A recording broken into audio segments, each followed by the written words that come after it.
Greetings, faculty. Rick Gunter here. Our August chat with the chairs.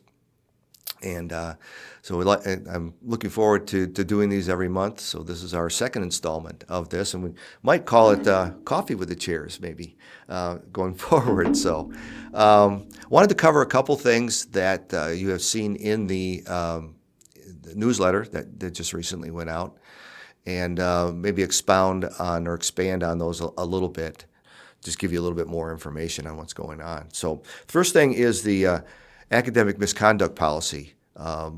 We've adopted the misconduct policies as it's been approved by the College of Arts and Sciences on the main campus.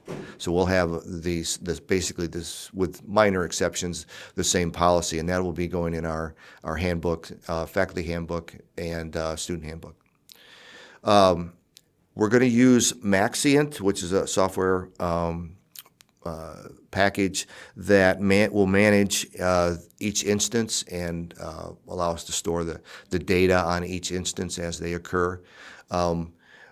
That you do, as a faculty member, have a role in this, obviously, as you're on the front line, and if there is a case of misconduct, you're the first person that will be reporting that. We're going to have a process, and we're going to roll that out to everyone with again, more detail and some training soon. I don't have an exact date for that rollout, but it will be soon. We want to have this in place by at least the first of the year. So expect to see some things coming in the next month or two.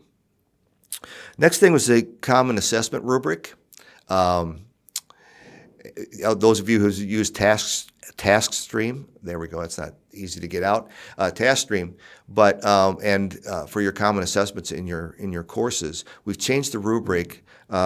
Mainly, we've added one column for with 0 points in that, and we've gone to whole numbers. So we've got 0, 1, 2, and 3, and 4, I believe, and as opposed to the range. So we think this is going to make this a little bit cleaner and a little bit more straightforward when you're doing your assessments in TaskStream. So look for that. That's starting with Fall 1. So those of you who have Fall 1 courses, you should see that in TaskStream right now. If you have any questions, please contact Deb or Aston here in Overland Park, and they'll be able to walk you through it. Aston would be for the graduate and Deb for the undergrad. So, AI policy. I sent some guidance out to everyone end of June about AI policy. We have not adapted or created any specific policy at this point.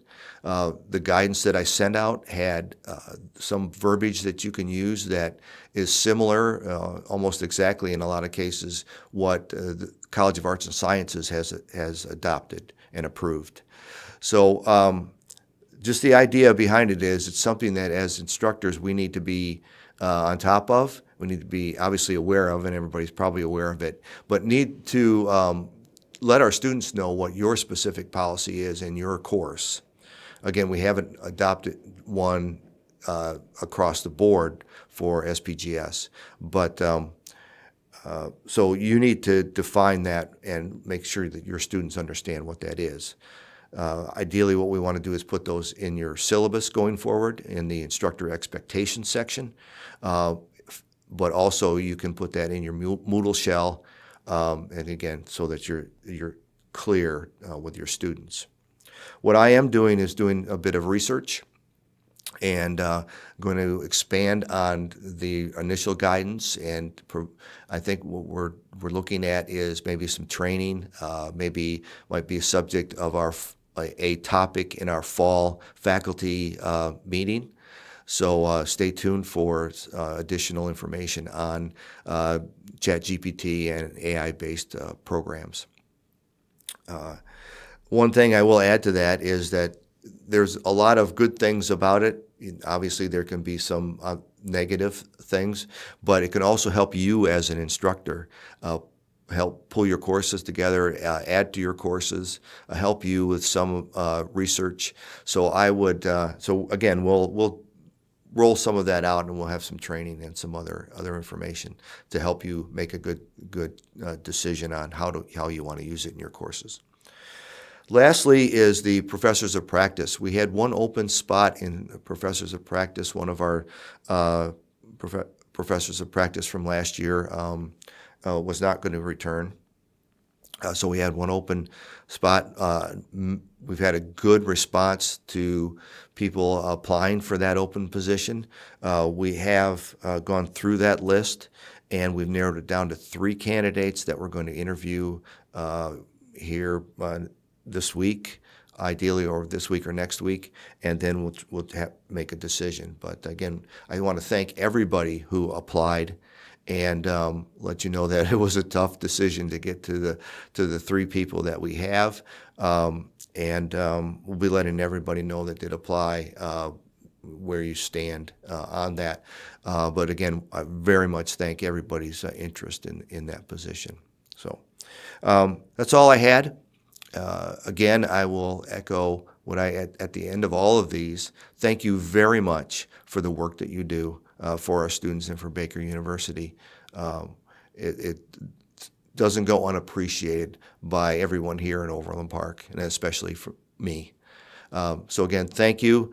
As we move toward the end of August, we'll come into the Labor Day, our last kind of end of summer. So I hope everybody had a great summer. If you're teaching this term, I have a great fall 1 and I guess fall 2 for those of you. That'll be coming up pretty quick. So thank you very much, and be well, be safe, and we'll talk to you real soon. Thank you.